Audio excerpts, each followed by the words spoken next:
धर्म की रक्षा के लिए ये आए हैं। फिर राजा परीक्षित ने आज इतने बड़े महात्मा का, इतने बड़े मुनि का अपमान कैसे कर दिया? ये क्यों हो गया? क्योंकि राजा परीक्षित जिस समय शिकार के लिए निकले थे तो उनके सिर पर एक मुकुट था, और वो मुकुट किसका था? वो मुकुट जरासंध का था। जरासंध को किसने मारा? भीमदादा ने।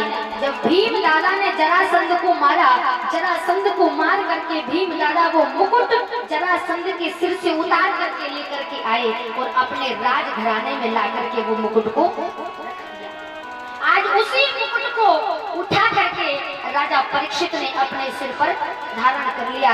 वो मुकुट जरासंध को मार करके छीन करके लाया गया था। 2 नंबर का मुकुट था, उसमें कलयुग का निवास था। उस मुकुट में कलयुग का निवास था, कलयुग बैठा हुआ था।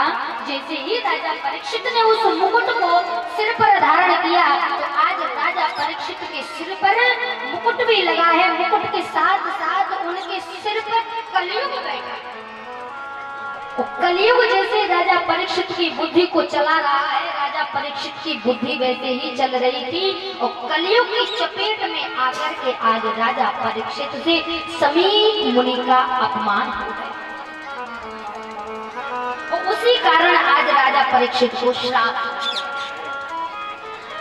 जैसे ही अपने महल में जाकर के उस मुकुट को निकाल करके राजा परीक्षित ने अलग रखा तो राजा परीक्षित का विवेक जाग उठा, ज्ञान जाग उठा, क्योंकि कलयुग सिर से उतर गया।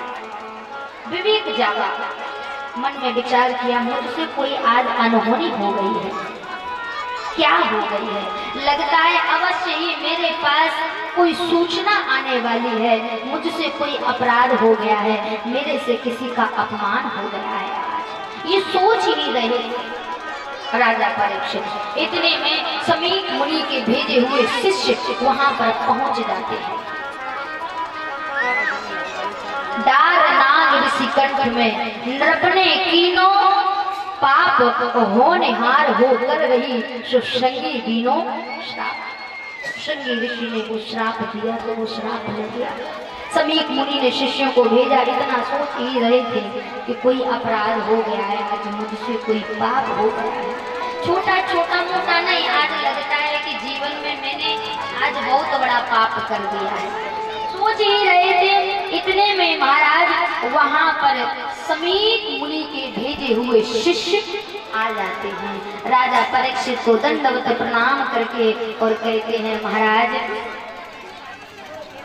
हमें समीप मुनि ने भेजा है, आपको श्राप लगा, इति लंघिते मर्यादम तक्षण शत्रु में, आपकी मृत्यु 7 दिन के अंदर हो जाएगी।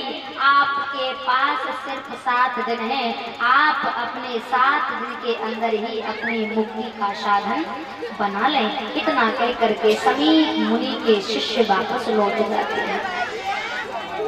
वही 7 दिन राजा परीक्षित के पास थे, वही 7 दिन हमारे और आपके पास हैं।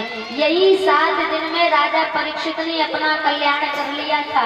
वही कथा थी जो हम और आप सभी सुनते हैं।